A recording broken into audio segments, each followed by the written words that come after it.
Hey everybody, it's author MD New. Welcome back to my writing tips and tricks for authors.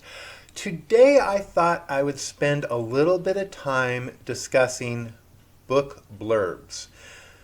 Over the last couple of months, I don't know what is going on in the writing community. I don't know what's happening with people, but they're going crazy with their book blurbs. And I figured, you know what? Let's talk about it and let's go over some tips and tricks for writing a book blurb, how long a book blurb should be, and really, what is a book blurb and why you need to use it and why you need to use it properly. So, before we dive into that, please like this video if you haven't already. Give it a big thumbs up. And if you haven't, please subscribe to this channel. It really does make a huge difference.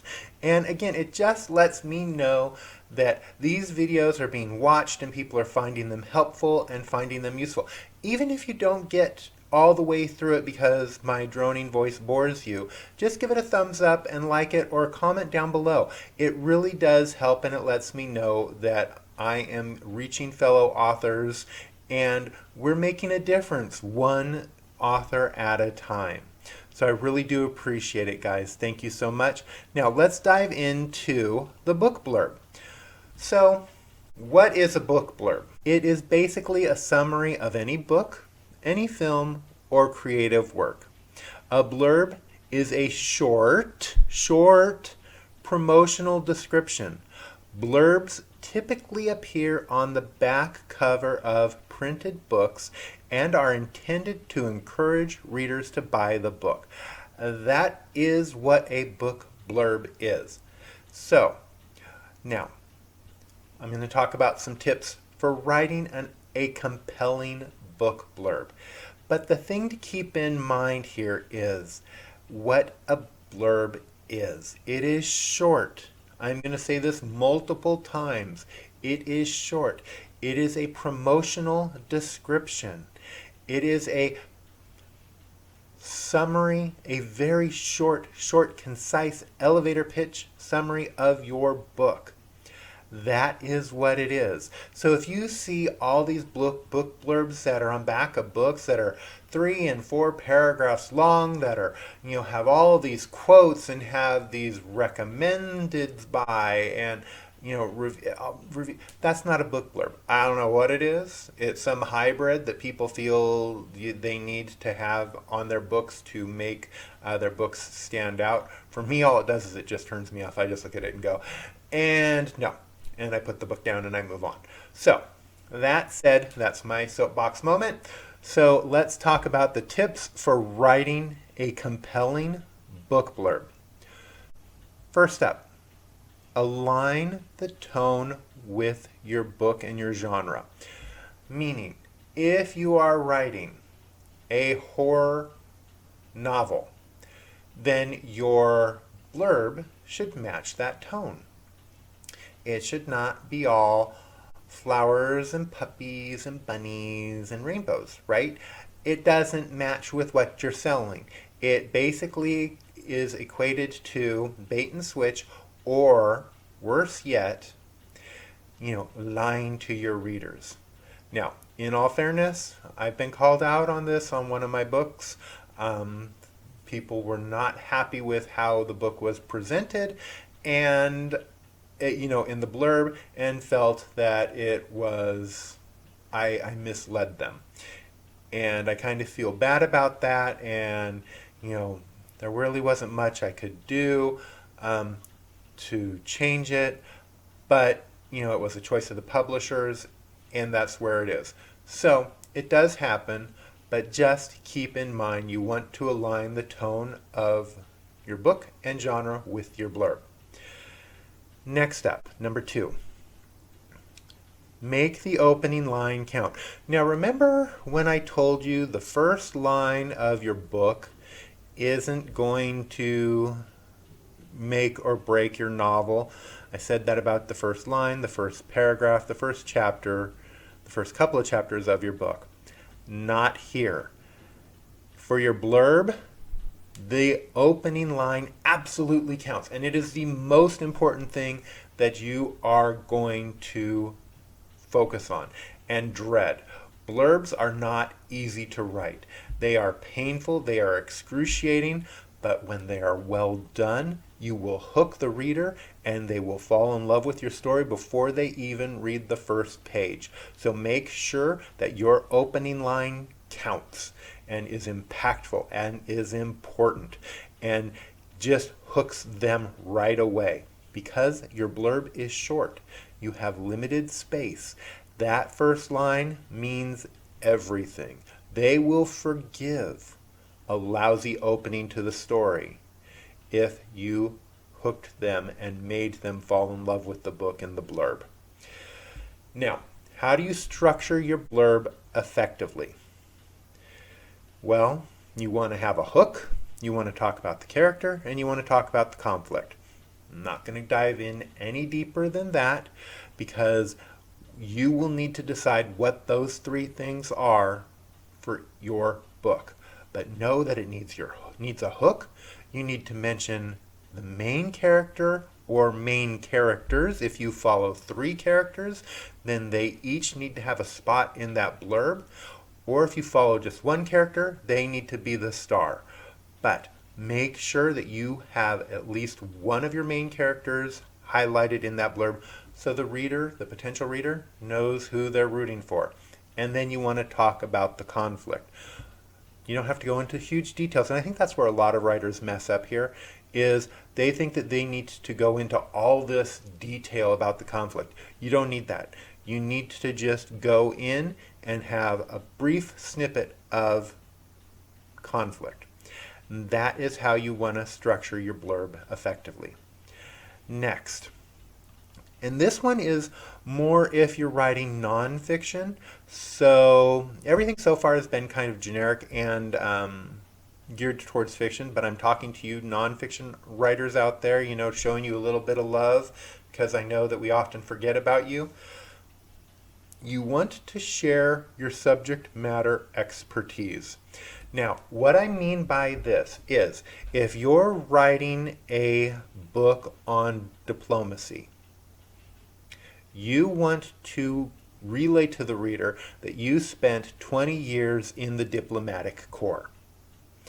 That shows your credibility that you are able to speak on the subject.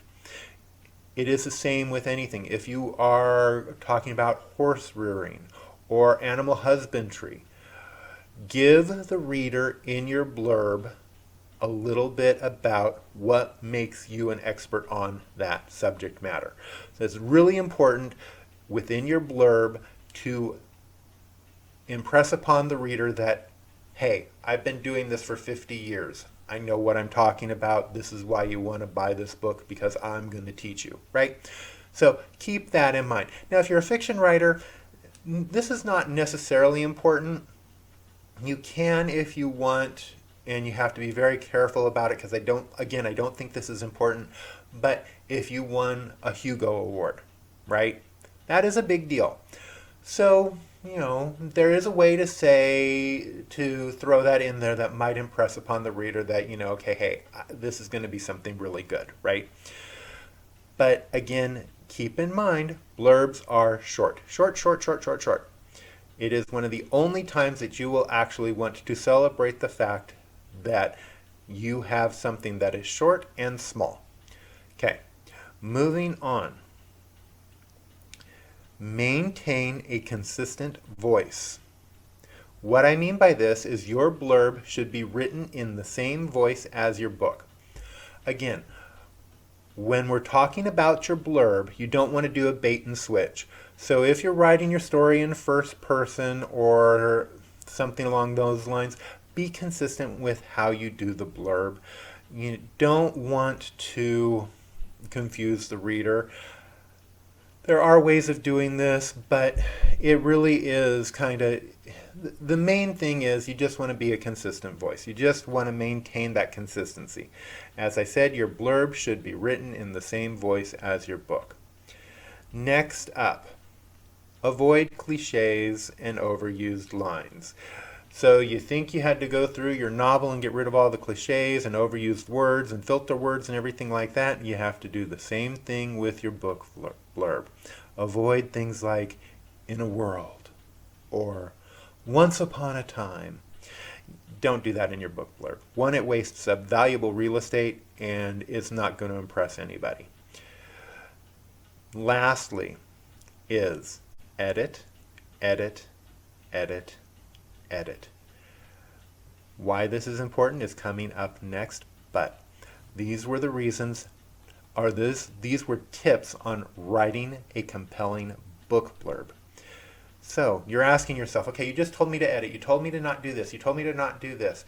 Well, how long should a blurb be? Short. And what I mean by short is between 100 and 200 words. You heard me right. A book blurb should be between 100 and 200 words. Now, some blurbs can be as few as 50 words and others as long as 250 words. But a good rule of thumb is your blurb should be 100 to 200 words. That's it. That's all. That's all the real estate you get. If you cannot summarize your book in 100 to 200 words to impress upon a reader, how are you going to sell your book when you're talking to people out and about in your book?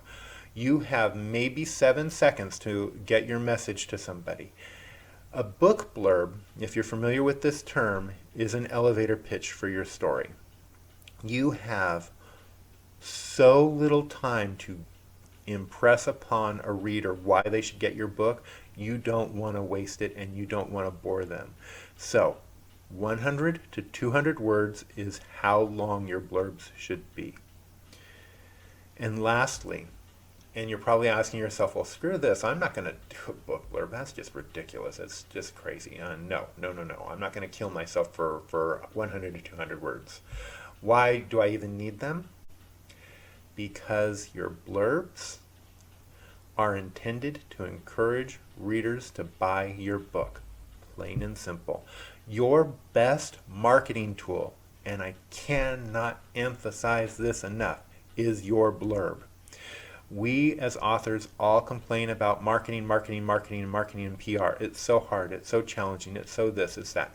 And it is every one of those things. But if you have a well-written, well-crafted blurb, that's going to do a majority of your work for you. Because you'll be able to use it in your marketing material, you'll be able to use it online, you'll be able to use it in all of your social media, you'll be able to speak to it when you're out at conferences and book signings and conventions. You will be able to have that scripted little blurb down so pat that it will be something that you'll just be able to ramble off in seconds and have people go, oh wow, that sounds really cool. And then it opens up the conversation for them to get even more information about the book. So think of your blurb as your best and most important marketing tool that you have in your toolbox. All right, everybody. That is a book blurb in a nutshell. Your key takeaways are to keep it short, make sure it's well edited, make sure it's well crafted, and to use it. You do not want to have spent all this time and energy on a book blurb to then never use it. Go out there. You've got it. Use it. And for the love of all that is holy, please don't make it 3, 4, 5 paragraphs long. There's no need for it. You don't want to give a summary of the book. It's a blurb. It's to excite a reader. A book summary is something completely different. All right, guys, if you want to contradict me or if you want to chime in, please do so in the comments below. I would love to hear what your take on the whole book blurb thing is. I know that some of you are probably not going to agree with me, and that's totally fine because these are my suggestions to help you out. As a fellow author, I would like to think that my book blurbs are actually quite good. I spent a lot of time and energy on them. A lot of blood, sweat, and tears went into them. but I understand they may not be for everybody, and I may have even broken a few of my own rules. You know, rules are meant to be broken. That's part of the creative process. All right, everybody, I've been author MD New. These have been more of my writing tips and tricks for authors. Today we talked about book blurbs. Have a great day, and we will see you again real soon. Bye, everybody. Take care.